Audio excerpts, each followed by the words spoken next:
Welcome back MK की पाठशाला। एक बार फिर से आप सभी का स्वागत है आपके अपने चैनल एमके की पाठशाला में। आज मैं आप लोगों के लिए कक्षा 10वीं के हिंदी के पुस्तक के दूसरा लेसन जिसका नाम है 20 का दांत, उनका कहानी के बारे में बताऊंगा। तो जैसा कि आप सभी जानते हैं कि इस सीरीज़ के अंतर्गत हमने आप लोगों को बोला है कि कक्षा 10वीं का जो हिंदी की पुस्तकें हैं उनके तमाम कहानियों को या निबंध जो भी है उन चैप्टर को कंप्लीट करवाया जाएगा। और इस सीरीज में ये जो क्लास दूसरी क्लास है जिसमें कि हम बात करने वाले हैं दूसरी कहानी 20 के दांत के कहानी के बारे में। और आप सभी जानते हैं कि हर चैप्टर से संबंधित 3 क्लासेस आप लोगों को प्रदान की जाती है, जिसमें कि पहला क्लास होता है किसी भी कहानी को लेकर के, जो भी कहानी या जो भी निबंध में इस चैप्टर में बताया गया है उस चीज़ को काफ़ी डिटेल से और सहज भाषा में समझाया जाता है। उसके बाद जो भी पिछली 2 क्लासेस आएंगी उसमें से एक क्लास आपका सब्जेक्टिव के लिए होगा, फिर और एक क्लास ऑब्जेक्टिव के लिए होगा। इस प्रकार से कुल 3 क्लास में एक चैप्टर पूरी तरीके से कंप्लीट हो जाता है। तो आज चलिए देखते हैं सबसे पहले 20 के दांत कहानी। इस कहानी को स्टार्ट करने से पहले हम लेखक परिचय के बारे में बात कर लेते हैं, क्योंकि इनसे भी बहुत सारे क्वेश्चन आपके एग्जाम में आते हैं। तो इनका जो लेखक है 20 के दांत का वो है नलिन बिलोचन शर्मा, और इनका जन्म जो हुआ था 18 फरवरी 1916 ईस्वी में बदरघाट के पटना में हुआ था। यानी पटना में एक जगह था बदरघाट, वहाँ पर इनका जन्म हुआ था। जो इनका डेट है 18 फरवरी 1916 ईस्वी में। आप इस डेट को अच्छी तरीके से याद रखेंगे। इनका पिता का नाम था पंडित रमावतार शर्मा, माता रत्नावती शर्मा। इनकी मृत्यु हुई थी 12 सितंबर 1961 ईस्वी में। और इन्होंने बहुत सारी किताबें लिखी थी, लेकिन उनमें से जो प्रसिद्ध रचनाएं हैं जो कि आपके एग्जाम के दृष्टिकोण से काफ़ी इंपॉर्टेंट है वो सभी यहाँ पर आपको दिया गया है। जैसे दृष्टिकोण, साहित्य का इतिहास, दर्शन, मानदंड, संत परंपरा, कहानी संग्रह इत्यादि। तो ये सभी जितनी भी रचनाएं हैं नलिन बिलोचन शर्मा का, आप इसको याद रखेंगे क्योंकि ऑब्जेक्टिव में इनसे भी क्वेश्चन बनते हैं। तो चलिए फिर इन लेखक परिचय के बाद आगे हम बात करेंगे इस कहानी के बारे में, जो कि काफ़ी इंटरेस्टिंग कहानी है। और मैं उम्मीद करूंगा कि कहानी आप लोग को अवश्य पसंद आएगा। अगर आप लोग को अच्छा लगे तो इस क्लास को अधिक से अधिक लोगों के पास शेयर करें। और अगर पहली बार इस चैनल को देख रहे हैं तो कृपया चैनल को सब्सक्राइब अवश्य कर लें, साथ ही साथ बेल नोटिफिकेशन को ऑन कर लें ताकि आगे आने वाली हर कक्षाएं आपको समय पर मिल सके। तो चलिए फिर देखते हैं आज का इस क्लास को। तो अध्याय 2 का कहानी का नाम क्या हो गया? 20 के दांत। तो इसमें से सबसे पहले कहानी का जो लेखक है उनका नाम याद रखना पड़ेगा। क्या नाम था? नलिन बिलोचन शर्मा। तो लेखक परिचय तो हो गया है नहीं। अब कहानी पे आते हैं। कहानी में जो है सबसे पहले इस बात को ध्यान देना पड़ेगा कि इसमें कौन कौन से व्यक्ति हैं, मतलब इस कहानी का पात्र कौन कौन से हैं। पात्र का मतलब क्या हुआ? इस कहानी में हम किस किस व्यक्ति के बारे में पढ़ाई करेंगे, है ना। तो इसमें 2 टाइप का परिवार होता है। सबसे पहला हो गया अमीर परिवार। अमीर परिवार का ये पूरा परिवार उनका है ना। और एक होता है गिरधर लाल का परिवार, जिसको बोला गया ये गरीब का परिवार है। ये परिवार कैसा होगा? एक गरीब परिवार है। जो गिरधर लाल है और यहाँ पर ये कौन है मेन आदमी? सेन साहब है। नहीं, इन दोनों का फैमिली है। गिरधर लाल का फैमिली गरीब वाला है और इसका क्या था, सेन साहब का फैमिली अमीर फैमिली है। सेन साहब का एक अपना फैक्ट्री होता है, ठीक है, जिसमें बहुत सारे लोगों को उसमें काम करवाता है। इसी के फैक्ट्री में ये जो गिरधर लाल है किरानी का काम करते हैं, मतलब लिखा पढ़ी का काम करता है। तो सबसे पहले क्या करते हैं, सेन साहब के फैमिली में कौन कौन सा उसके बारे में जान लेते हैं एक बार। कि सेन साहब हो गया, तनी मोटा ताजा मुँह इसका हो गया। और ये क्या हो गया? इनकी पत्नी है। नाम क्या है इनका? नाम नहीं क्लियर किया गया तो इनको सेन साहिबा कह देते हैं, ठीक है। और इनका कुल मिलाकर के 6 संतानें हैं। कितना संतानें हैं? अगर पूछा जाए कि सेन साहब का कुल कितने संतान है तो क्या मारना है? 6 संतान होगा। अगर सिर्फ बेटी के बारे में पूछा जाए तो केवल 5 बेटी होगी। यानी 5 बेटी और इनका एक ही बेटा था। नाम क्या है उनका? उनका नाम ओरिजिनल में कासू था, ठीक है। लेकिन उनका भाषा में लड़का को जो है उस देहाती भाषा में जहाँ इनका घर था उसमें लड़का को खोका खोका कहा जाता था, ठीक है। उनको खोका खोका भी बोल देता था, लेकिन उन्हीं का नाम क्या था अलग से? कासू भी खोका को ही कहते हैं। अब सेन साहब के पास 5 पुत्रियां थी। नाम क्या था इनका? सीमा, रजनी, आलो, शेफाली और आरती। इन सेन साहब ने अपने 5 पुत्रियों को घर का हर कायदा कानून सिखा दिया था बहुत ही अच्छे तरीक़ा से। यानी कि जो भी शिष्टाचार होना चाहिए एक लड़कियों के अंदर में वो सारा गुण इनके 5 पुत्रियों में देखने को मिल जाता था। ठीक है, इसीलिए इन 5 पुत्रियों को क्या कहा गया? कठपुतली का संज्ञा दिया गया है। कठपुतली मतलब क्या होता है? कठपुतली देखिए है, कठपुतली का मतलब खिलौना होता है। जो रिमोट देखिए ना, जैसे रिमोट दबाएंगे वो खिलौना वैसा ही काम करता है।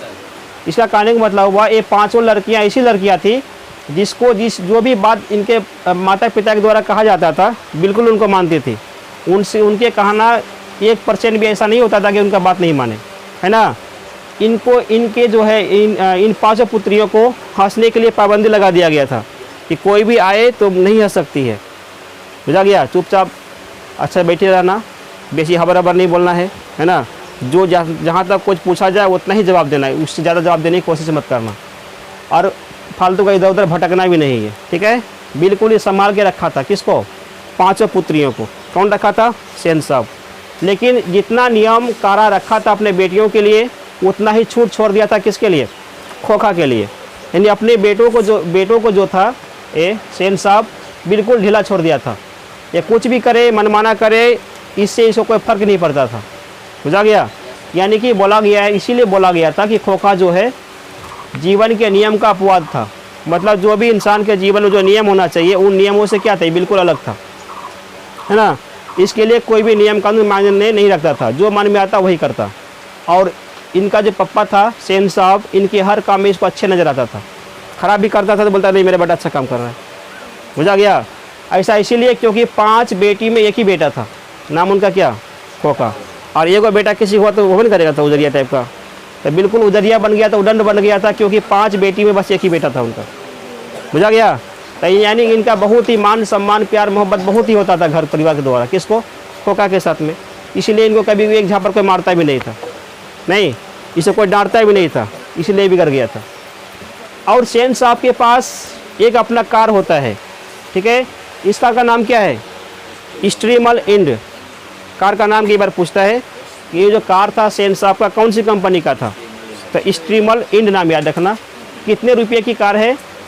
तो 7,500 यानी कि 7500 रुपये का कार है। पहले ज़माना का होगा, अभी तो महंगा हो गया है ना। इनका एक बात छूट गया, इसमें जो है इनका रंग अगर पूछा जाए तो एक काला रंग का कार है। कैसा कार है? काला रंग का कार है। ये जो सेन साहब है बहुत ही खड़ूस टाइप का आदमी था। ठीक है, एक अपने कार को बहुत ही अच्छा से संभाल के रखता था। थोड़ा सा भी कुछ होता था तो ये बहुत बिगड़ता था। किसके ऊपर? ड्राइवर के ऊपर। ये कार को एकदम अच्छा संभाल के रखना, इसमें कोई मिट्टी उट्टी नहीं लगना चाहिए, फूट फाट नहीं होना चाहिए, संभाल के चलाना और अच्छा से रखना। इसीलिए इन्होंने अपने कार को देख रेख करने के लिए एक ड्राइवर रखा था। नाम क्या था उसका? ये ड्राइवर है, ड्राइवर का नाम सोफर है। ठीक है, कई बार ऑब्जेक्टिव पूछता है कि सेन साहब का ड्राइवर का नाम क्या था, क्या आएगा? सोफर मारना पड़ेगा, क्योंकि उनका ड्राइवर का नाम क्या है? सोफर नाम है। अब इनके बेटी के बारे में हो गया, ये जान गया इनका बेटा था खोखा, एक ही बेटा था 5 पुत्रियों में से। ये ड्राइवर हो गया। कार का रंग कैसा था? काला था। कंपनी पूछा जाए तो स्ट्रीमल इंड का होगा। इनकी कीमत कितने है? 7500 रुपया है। यहाँ तक क्लियर हो गया इनके परिवार के बारे में। इसी परिवार में आते हैं। ये था गिरधर लाल। गिरधर लाल जो है सेन साहब की कंपनी में काम करता था। किस पोस्ट में काम करता है वो? किरानी के तौर पे काम करता है। ठीक है, ये भी क्वेश्चन आता है कि सेन साहब की 20 के दांत कहानी में किरानी कौन है? कौन होगा? गिरधर लाल होगा। बुझा गया? इनका एक बेटा होता है जिनका नाम होता है मदन। यह 5-6 साल का लड़का होता है। इनका परिवार गरीबी की ज़िंदगी में जी रहा था, इतनी ऐसा पैसा वाला था। बुझा गया? इनके पास अपना खुद का कंपनी था। एक बार की घटना क्या होता है कि इसके दरवाजे में, यानी सेन साहब के दरवाजे में उनका जो कार था स्ट्रीमल इंड वो रखा हुआ था। ठीक है, तो एक खेलते खेलते मदन जो है उस कार के पास जाता है और अपने हाथों से थोड़ा सा कार को छू कर देखना चाहता है कि क्या चीज़ है। तो कार एक ऐसा कार था वो काला रंग का, वो काफ़ी चमचम करता था, काफ़ी चमकता था, है ना। क्योंकि इसका बहुत ही ध्यान से रखने के लिए बोला गया था सोफर को, तुम इसको अच्छा से रखो, हमेशा पोछा मारते रहना, कार में धूल मिट्टी नहीं बैठना चाहिए। और दूर से चमकता था। बच्चा आया, ये जो मदन था उस कार को अपने हाथों से छू करके देखने लगा कि मेरा ये कार आखिर है क्या चीज़, है ना। इतने में छूते छूते क्या हुआ, सोफर उसको देख लेता है। किसको? मदन को, कि मेरा कार को छू रहा है ना। वो आया उधर से झटकते हुए और मदन को धक्का मार के उल्टा दिया सड़क पे। बुझा गया? मदन क्या हुआ? गिर गया बेचारा, गिट्टी उट्टी में लगा, उसका पैर हाथ कट गया, खून बहना चालू हो गया। इतने में मदन उठ के आया, वो भी तनी बहस करने लगा उससे, ठीक है। इतने में कौन आता है, जब देखा कि दोनों में, मदन में और इसमें उस सोफर में, भाई नहीं करो, थोड़ा सा कहाँ सोनी होना चालू कर दिया, है ना, बगझक की काही उल्टा दिया, चोट लग गया, तो सुबह किए थे। तो ये आवाज़ सुना तो घर से सेन साहब बाहर आ गया, है ना। तो भाई क्या हुआ क्या हुआ, तो इन्होंने अब डर लग गया कि इसको तो धक्का मारे हैं, इसको क्या हो गया, उलट गया, खून निकलने लगा। ये थोड़ा सा चढ़ा बढ़ा के जो है सेन साहब को और बता दिया कि ये जो है ना कार को पचकाने के लिए आया था, मार मार कार को पचका रहा था, इसलिए हम इसको उधर उठा फेंक दिए। तो ये भी लगा कि सही बात है, तुम कार को मेरा क्यों पचकाएगा, है ना। ये और जो उसके ऊपर क्या किया, गर्म आ गया पूरा, किसके ऊपर, मदन के ऊपर। साथ ही साथ तब यही बात सुनकर के मदन की माँ भी आई और उसको क्या किया, कुछ उसको बोली नहीं, किसको, सेन साहब को। कैसे बोलती, वो बहुत ही बड़ा आदमी था और इनका हस्बैंड जो है उन्हीं के कारखाने में काम भी करता था, तो कुछ बोल भी नहीं सकती है ना, वो मालिक था। तो अपने बेटा को आया, पकड़ करके ले चला गया। तो यहाँ पर जो जब उस समय उनका बेटा को पकड़ के ले जा रही थी उसकी माँ, किसी मदन की माँ, तो सेन साहिबा उनको ये बात बोली थी कि ऐसे ही बच्चे आगे चलकर गुंडे बदमाश बनते हैं। क्योंकि जब लड़ाई उड़ाई करके उसका बेटा घर जा रहा था ना, तो पीछे से बोलते बोलते क्या बोल रही थी, कौन, सेन साहब की पत्नी बोल रही थी उसको, मदन को देख करके, कि ऐसे ही लड़की आगे चल के क्या होता है, आवाज़ बहुत ज़्यादा करते हैं,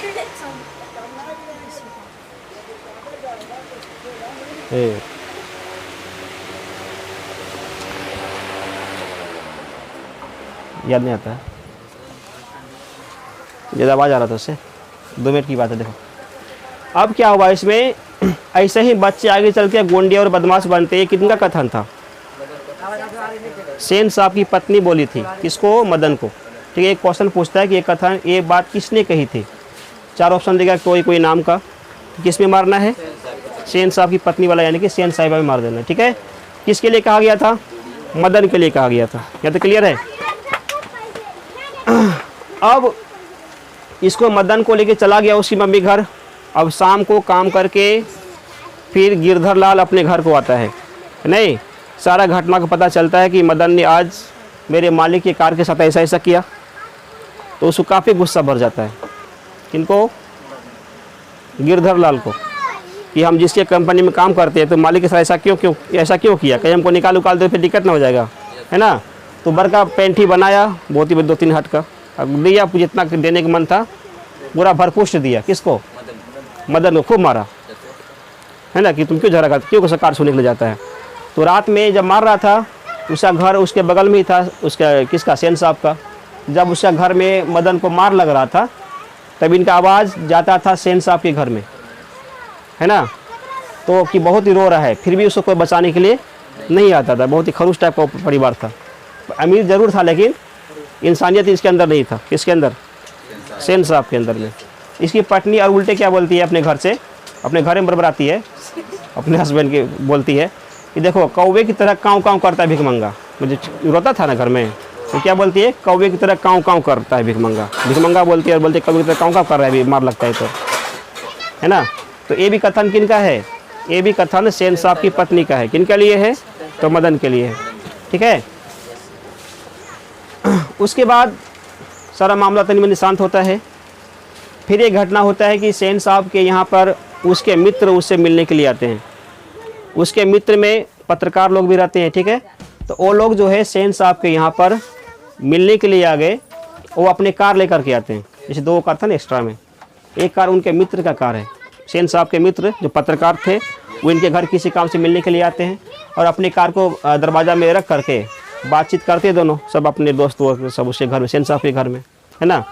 बातचीत करने के दौरान जो है सब अपने अपने बेटा के बारे में बोल रहा था, वो लोग मित्र लोग भी कि हम अपने बेटा के यहाँ पे पढ़ाते हैं, ये बनाएंगे, फलना चिल्ला बनाएंगे, है ना। तो उसी क्रम में सेन साहब भी अपने बेटे के बारे में क्या बोलते हैं कि हम अपना बेटा को जो है या तो बिजनेसमैन बनाएंगे, कहाँ गया, या तो बिजनेसमैन बनाएंगे या नहीं तो इंजीनियर बनाएंगे, ठीक है। दोनों में से एक चीज़ बनाएंगे, या तो बिजनेसमैन या नहीं तो क्या, इंजीनियर। इसके लिए हमने अपने बेटे को स्कूल कॉलेज नहीं भेजते हैं, क्योंकि आजकल के स्कूल में पढ़ाई लिखाई नहीं होती है। किनका कहना था, सेन साहब बोलते हैं कि स्कूल में कुछ रखा है, वहाँ पढ़ाई होता है, खिचड़ी विचड़ी चलता है, पढ़ाई कौन होता है। इसलिए हम अपने बेटे को जो है स्कूल में नहीं भेजते हैं। ये चल कैसे गया?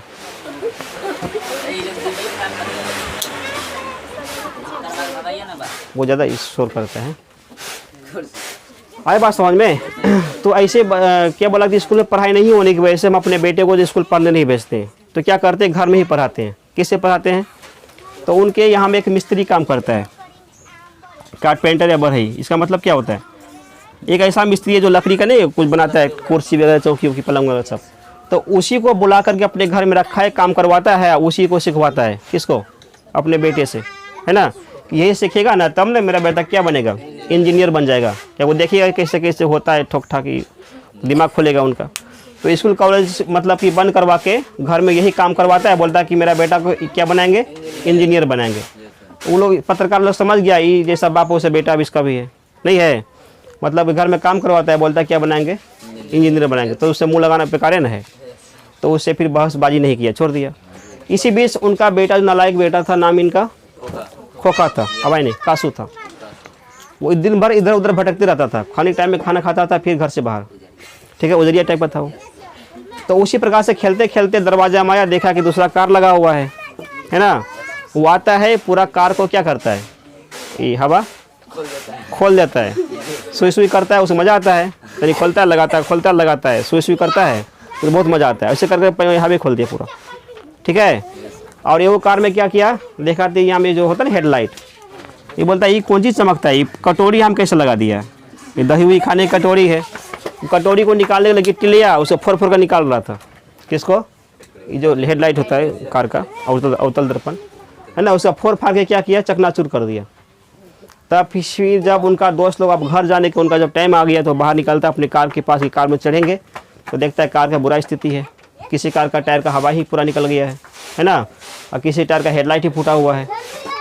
और उस समय क्या कहते, वो हेडलाइट कासू जो था टायर के अंदर घुस गया था गाड़ी के अंदर में, और कुछ कुछ कर रहा था अंदर जैसे ठीक ठाक नहीं, जैसे रिपेयर काजू करता है। वो देखा कि गाड़ी में कौन सी खट खट खट के आवाज़ कर रहा है। पत्रकार लोगों ने देखा उसका कासू जो अंदर में, इसके अंदर में घुसा हुआ है। तब वो लग गया कि यही सब काम किया है। तब उनको बाप को बुलाया कि देखो ये जो खोखा है मेरे कार को कैसे कर दिया, अब कैसे हम घर जाएंगे, है ना। तो ये बाप उनका जो था सेन साहब, उसको समझाने डांटने के बजाय क्या करता है, उसको और बोलता है कि मेरा बेटा की क्वालिटी है कि हर चीज़ को परखना चाहता है कि कैसे क्या चीज़ कैसे काम करता है। ऐसा क्यों करता है पता है? क्योंकि मेरा बेटा जो है ना इंजीनियर बनेगा। कब नहीं ऐसा कर रहा है, उसको और उल्टे मतलब अपने बेटा को पक्ष लड़के उनका बड़ाई कर रहा है। तो वो समझ गया कि इसका जैसा बाप है नालायक वैसा बेटा हो गया है ना। अब क्या बोला जाए, दोस्त है, कुछ बोल भी नहीं सकते हैं। तो किसी तरह से वो अपना ठीक ठाक करके उनका दोस्त घर चल जाता है। बुझा गया। फिर एक दूसरा घटना क्या होता है कि से जो मदन है अपने कुछ दोस्तों को लेकर के गांव के गली उल्ली में खेल खेलता था, ठीक है। और खेल क्या चीज़ का था? वो खेल था लट्टू का खेल। लट्टू मतलब रस्सी बांध के से मारते हैं, पूरा घूमना चालू हो जाता है। वही खेल खेलता था। एक मदन था और इनका कुछ 4-5 कोई दोस्त भी था। वो सब मिल के आपस में गाँव में लट्टू खेल रहा था। तभी से भटकते भटकते जो खोखा है उनके पास जाता है, इनके पास, मदन के पास, और बोलता है मदन से कि मैं भी लट्टू खेलेगा। क्या बोलता है? उनका भाषा अजीब टाइप होता है, ऐसा ही बोलता है। खेलूंगा नहीं बोला, बोला मैं भी लट्टू खेलेगा, ठीक है। तो इनको तो बड़ी मार लगा था। एक तो सेन साहब इसका सोफर तो पटकिए दिया था उठा के, साथ ही साथ मदन का जो पप्पा था वो भी इनको पीटा था। इनका गुस्सा दिमाग में चढ़ल था कि तुम्हारे चलते हम मार खाएं, तुम्हारे बाप के चलते मार खाएं, है कि नहीं। बोला कि हम तुमको खेलने नहीं देंगे। वो भी बोला कि लट्टू लाया है खेलने के लिए। बोला नहीं लट्टू मेरे पास तो नहीं है। बोला तो हम खेलने तुमको नहीं देंगे। क्या बोला? मदन बोला। किसको? कासू को बोला। हाँ, तो वो थोड़ा सा बिगड़ल घर का था ही पहले से, उधरिया टाइप, किसी के ऊपर तो हाथ चला देता था। मतलब मन माना था, कोई इसको नहीं मारता था, ये सोचता हम ज़्यादा काबिल हैं। और ये ऐसा बोला, धक्का मुक्की तुरंत कर दिया, एक झापड़ मार दिया। किसको? मदन को। काहे नहीं खिलाएगा, है ना। इतने में गुस्सा भर गया उसको। किसको? मदन को। बस दोनों में क्या हो गया, लड़ाई पीट हो गया। और सब दोस्त साइड हो गया, कोई छुड़ाता नहीं है। वो खूब लड़ रहे हैं, यानी कुत्ता की तरह तो दोनों लड़ रहा था। इसमें लिखा भी गया था कि दोनों जो है कुत्ते की तरह लड़ रहे थे। बुझा गया। अब जिस समय मदन से क्या था, खोखा जो आया था मदन के ग्रुप में खेलने के लिए, तो मदन को बताया गया था हंस, ठीक है। इनका जो दोस्त था उनको बोला गया कौवे की जमात, मतलब कौवे का भीड़, है ना। तो कभी कभी बोलता है कि हंस जो है कौवे के भीड़ में जाने के लिए ललक गया। इसका मतलब इनके दोस्तों के बीच में खेलने के लिए कौन ललक गया था? खोखा ललक गया था। खोखा को हंस कहा गया है और बाकी दोस्तों को कौवे की जमात कहा गया था। ठीक है, तो जब इस पे हाथ चला दिया तो बेचारा गुस्सा गया, लड़ाई दोनों में चलने लगा। तो मौका देखा, बस कैसे मदन मार दिया उसको ऐसे करके नीचे से एक फाइट, ठुड्डी में लगा, दांतें टूट गया दोगो उसका। किसका टूट गया? कासू का 2 दांत टूट गया। ठीक है, पूछता है कि जब कासू के कितने दांत तोड़े गए थे? 2 दांत टूट गया। दांत टूटा तो बहुत खून निकलना लगा, वो डर गया, बस दौड़ते दौड़ते रोते रोते क्या चला गया? घर चला गया। बापू तो घर में था नहीं, वो अपना कंपनी में था। इनका पापा भी घर में नहीं था, दिन का मामला है। ठीक है, तो पूरा मार के क्या किया? कुछ उम्र निकाल दिया। किसको? कासू को मदन ने मार दिया। बुझा गया? तब ये तो मामला तो बहुत ज़्यादा गर्म हो गया। अब मदन को जब मार उड़ चला गया, जब सब झगड़ा उगड़ा हो गया, सब चला गया घर, तो मदन अपने घर नहीं आ रहा था, क्योंकि उनको लगा था कि तनी मनी हम कार छुए थे, मेरा पापा इतना मार दिया था हमको, आज तो उसको दांते तोड़ दिए हैं, आज पता नहीं मेरा क्या करेगा। ठीक है, वो काफ़ी डर गया, तो दिन भर वो घर नहीं आया वहाँ से। शाम हो गया, भूख भी लग गया उसको, अंधेरा से हो गया। तब तक एक खबर चला गया था, कहाँ तक?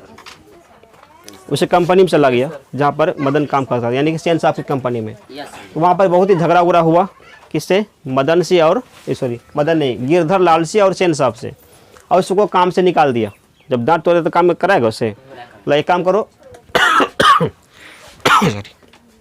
तुम अपना हिसाब पानी करो और जाओ अपना व्यवस्था कर लो, कहाँ काम करना अपना देख लो। तो सेन साहब जो है मदन को वहाँ से निकाल देता है, सेन साहब जो है गिरधर लाल को, यानी उसके पापा को वहाँ से कंपनी से निकाल दिया। ये भी अपना घर आ गया चुपचाप। इधर से काफ़ी डरा हुआ था मदन कि घर जाएंगे तो फिर दोबारा बहुत ही ज़्यादा मार लगेगा, तो आ नहीं रहा था। लेकिन उसको भूख तो लग गया था, दोपहर का गया हुआ, शाम हो गया था। ठीक है, तनी मनी मुँह अनहार हुआ था हल्का फुल्का शाम का टाइम में। तो धीरे धीरे घर आता है कौन? मदन। और देखिए कि उसकी मम्मी पापा चुपचाप बैठ के बात कर रहे हैं। ये सब के काम हम निकाल दिया, वो कर दिया। लेकिन कासू के बारे में कोई, इसके बारे में, मदन के बारे में कोई नहीं बोलता था कि मदन ऐसा किया वैसा किया, अपने अपने बारे में बात कर रहा था। तो मदन जो है सोन दाव देख करके चुपचाप अपना रसोई घर चल जाता है, जब खाना वाना रखा हुआ रहता है। तो भूख लगा तो पहले खाएगा तब नहीं कुछ करेगा। तब पूरा हंडी से निकालता उकालता है, पूरा पहले भरपेट खाता है, खा पी लिया, अंदर अंधरिया में खा लिया। तब तक उधर से आप खा पी के सोचता, फिर लगता है घर से भाग जाते हैं, और फिर सुबह आएंगे आराम देखा जाएगा। जैसे घर से निकल रहा था, उसे बरामदे में एक खाली बर्तन रखा हुआ था, लोटा वगैरह सब। अंधेरा तो था ही पहले से, तो उसको दिखाई पड़ा नहीं। तो ऐसे जैसे निकल रहा था, उसका पैर से लोटा टकरा गया, धराम से नीचे गिर गया। आवाज़ हो गया कि लगता है घर में कौन घुस गया। उसे मम्मी पापा दोनों दौड़ के आया मदन का कि घर में क्या हो गया। तो देखा कि जो खा पी के कौन निकल रहा है? मदन घर से निकल रहा था। वो तो काफ़ी डर गया मदन, कि आज तुम गए, अब पकड़िए गए, अब क्या करेंगे, भाग भी नहीं सकते हैं ना। तो चुपचाप स्थिर से सावधान की मुद्रा में खड़ा हो गया कि मारो, अब कितना मारना है, अब तो जो होगा हो भी करेगा। तो क्या किया मदन जो था, गिरधर लाल जो था मदन को मारा नहीं, बल्कि उसे गले से लगा लिया नहीं, और उसको पीठ थपथपाते हुए बोला कि आज तुमने बहादुरी का काम किया है। बुझा गया कि आज तुमने जो उसको सबक सिखाया ये ज़रूरी था। यानी कि जो जिन्होंने वो इतना मतलब गलत काम करता था, हम लोग भले उनको फिर भी चापलूसी करते थे, उनका गलत को देख के हम लोग क्या नज़रअंदाज कर देते थे, लेकिन आज तुमने जिसका जो परिणाम होना चाहिए वो तुमने बखूबी दे दिया। तो उनको मारा भी नहीं, उसको गोद में उठा लिया। कौन? गिरधर लाल, अपने बेटे को। तो इस कहानी में जो था ये दिखाया गया था कि एक गरीब परिवार जो है और एक अमीर परिवार, जब दोनों के बीच कोई कहासुनी या कोई लड़ाई होता है, तो ऐसी कंडीशन में हमेशा अमीर परिवार जीत जाता है। तब जीतता है जब गरीब परिवार उनको सपोर्ट कर देता है, जीतने में उनको मुकाबला नहीं करता है।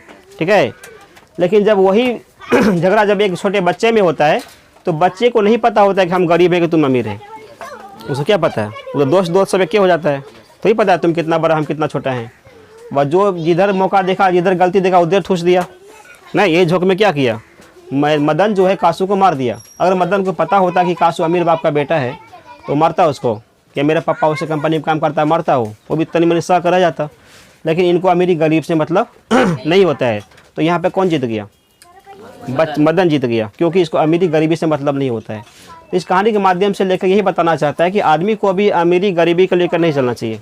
ठीक है, अगर कोई व्यक्ति गलत करता है तो उसको गलत का सज़ा देना चाहिए, उसको सपोर्ट नहीं करना चाहिए। बुझा गया? अमीर है तो अपना जगह पर है, लेकिन गलत किया तो उसको क्यों सपोर्ट करेंगे।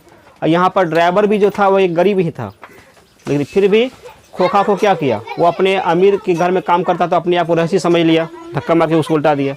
यानी ये भी गरीब जो है वो भी शहंशाह को ही मदद साथ दे दिया, बुझा गया। तो हर गरीब जो है बड़े को साथ ही देता है, इसलिए बड़े का मन क्या होता है, बढ़ा हुआ हमेशा रहता है। ठीक है, तो इस कहानी से बस ये सिखाया था कि गरीब अमीर के बीच क्या नाता होता है, क्या उन दोनों के बीच कहासुनी होती है, और अगर किसी बच्चे को ज़्यादा लाड दुलार प्यार कर दे वो कैसे बिगड़ जाता है ना। तो किसी बच्चे को ज़्यादा मतलब ढीला भी नहीं छोड़ना चाहिए, ज़्यादा उसको छोटी भी मत छोड़ो, पहले कायदा कानून में रखो, जैसे ये 5 बेटियों को अपना रखा हुआ था, बुझा गया। तो यही बस क्या था इनका कहानी था।